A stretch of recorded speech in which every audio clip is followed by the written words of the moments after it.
Muling kinalampag ng Commission on Elections ang mga kumandidato kaugnay sa paghahain ng kanilang sose.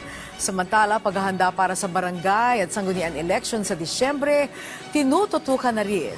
Ang detalye alamin sa Sentro ng Balita ni Clazel Pardilla. Angelit, pinaalalahanan ng Commission on Elections ang mga kumandidato noong nakaraang halalan na magsumite ng sose. Ang SOSE o Statement of Contributions and Expenditures ay ipinapasa ng mga kandidato at political party pagkatapos ng halalan. Nakapaloob dito ang lahat ng perang tinanggap at ginasto sa kampanya. Ayon sa COMELEC, mahalaga ang SOSE para masiguro na walang vote buying at overspending. Deadline po natin dito ay sa June 11. Nakikita po namin karamihan po talaga ay bubuhos ang kanilang compliance. Ngunit paalala po, kapag kayo po ay hindi nakapagsumite ng inyong SOSE, unang-una na sa mga nanalo po na kandidato, hindi po kayo makakapag-assume ng inyong office hanggat hindi po kayo nakapag-file ng SOSE. May limitasyon sa paggasto sa kampanya depende sa bilang ng botante. Ang lalampas ay maaring maharap sa kaso o ma-disqualify. Sa may political parties, 3 pesos per registered voter. Sa independent candidates, 5 pesos per registered voter. Sa ating political parties, another 5 pesos. Libo na po ang kaso na naisampa ng COMELEC sa mga regional trial courts dahil ang paglampas po sa expenditure limit ay isang election offense. Nandaan po natin kasong kriminal, may pagkakakulong ng 1 to 6 years, pagkakatanggal or forfeiture ng right to suffrage at yung mabigat po yung perpetual disqualification to hold public office. Kaugnay nito, iniulat ng COMELEC na may 2 petisyon na inihain laban sa tanggapan.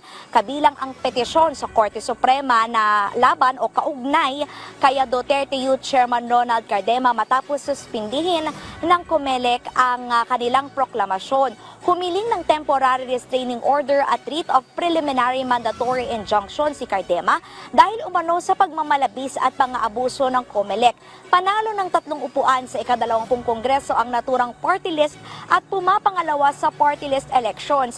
Pero sinispinde ang kanilang proklamasyon dahil sa mga nakabinbin na disqualification na petisyon. Kabilang dito ang isang petisyon noong 2019 na humihiling na ipawalang bisa ang kanilang registration.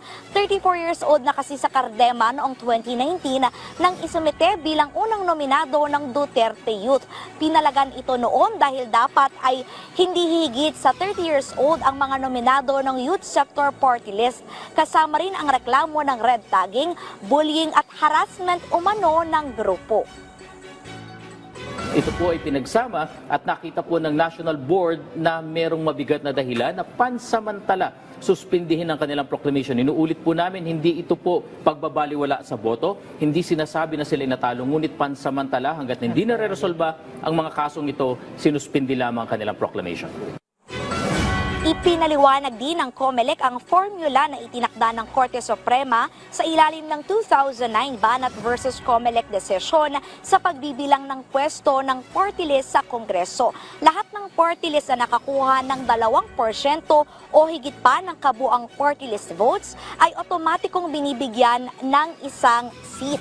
Ang party list na may higit sa 2% ay maaring makakuha ng karagdagang pwesto base sa kanilang boto, pero hanggang 3 upuan lamang. 20% ang kinatawan ng Kamara para sa party list. Kaya kung may natitirang pwesto, ibibigay ito sa party list na hindi umabot sa 2% pero ibabatay ito sa kanilang ranking noong halalan.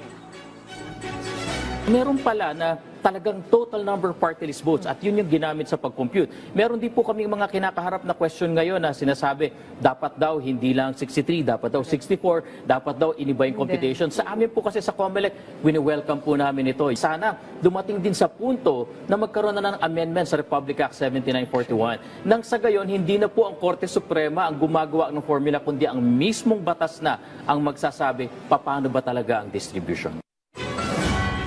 Sa ngayon, Ngayon ay naghahanda ang COMELEC para sa barangay at sangguniang elections sa December 1, 2025. Ipatutupad ng COMELEC ang early voting, mall voting at pagtatalaga ng priority polling place para sa vulnerable at palalawigin pa ito ng komisyon. Yan ang muna ang pinakahuling balita. Balik sa'yo, Angelique. Alright, maraming salamat, Clazel Pardilla.